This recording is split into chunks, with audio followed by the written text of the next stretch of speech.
অন্তর্বর্তীকালীন সরকার, এবং এই অন্তর্বর্তীকালীন সরকার যেহেতু কোনো রাজনৈতিক দলের সরকার না, আমরা মনে করি তাদের কোনো রাজনৈতিক এজেন্ডা নাই, আমরা বিশ্বাস করতে চাই তারা নিরপেক্ষভাবে নিরপেক্ষ দৃষ্টিকোণ থেকে কাজ করে জনগণের যেন ভোট দিয়ে আগামীতে একটা নির্বাচিত সরকার গঠন করতে পারে সেই পরিবেশ তারা কায়েম করবে।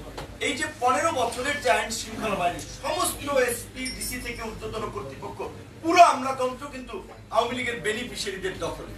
তাহলে রাতারাতি একটা ইলেকশন হলে এই আমলাতন্ত্র দিয়ে কি ফেয়ার ইলেকশন সম্ভব?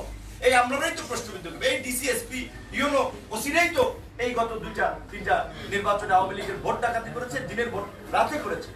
কাজেই প্রশাসনের একটা শুদ্ধি অভিযান এবং রাজনৈতিক সমঝোতা, এর জন্যই কিন্তু এই 15টি সংস্কার কমিশন করে দেওয়া হয়েছে। যদিও সংস্কার কমিশনগুলো যে প্রক্রিয়ায় কাজ করেছে সেটি নিয়ে আমাদের ক্ষোভ রয়েছে, কারণ তারা আমাদেরকে একটা চিঠি দিয়েছে, আপনারা লিখিত জানান, আমাদের সাথে কোনো ডায়লগ করার মানে প্রয়োজনীয়তা তারা অনুভব করেন নাই। শুধু 2-1টি কমিশন ডায়লগ করেছে, স্থানীয় সরকার এবং আমরা নির্বাচন কমিশন, সংস্কার কমিশন, এই দুটো কমিশনের ডায়লগ ব্যতীত বাকি কমিশনগুলো চিঠি দেয়, মানে এটা অনুষ্ঠানের দাওয়াতের মতো চিঠি দিছে আপনি আসেন।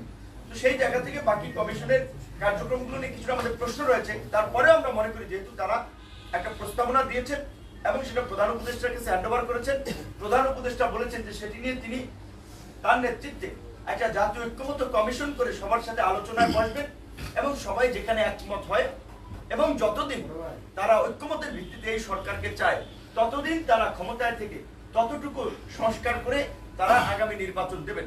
সেই ক্ষেত্রে সম্ভাব্য 2টো তারিখ প্রধান উপদেষ্টার পক্ষ থেকে বলা হয়েছে, এই বছরের ডিসেম্বর অথবা আরো 6 মাস দিলে আগামী বছরের জুন কিংবা জুলাই। আমরা মনে করি প্রধান উপদেষ্টা যে তিনি তার মুখে যে দিন তারিখ দিয়েছেন সেটা যথেষ্ট সময় এবং সেই সময়ের মধ্যে একটা ভালো নির্বাচন সম্ভব। কাজে সেই পর্যন্ত আমাদের বোধহয় একটু অপেক্ষা করতে হবে এবং এর বাইরেও যদি কোনো দিন তারিখের বিষয়ে রাজনৈতিক ঐক্যমত্য তৈরি হয় সেখানে আমাদের সমর্থন থাকবে। ধন্যবাদ।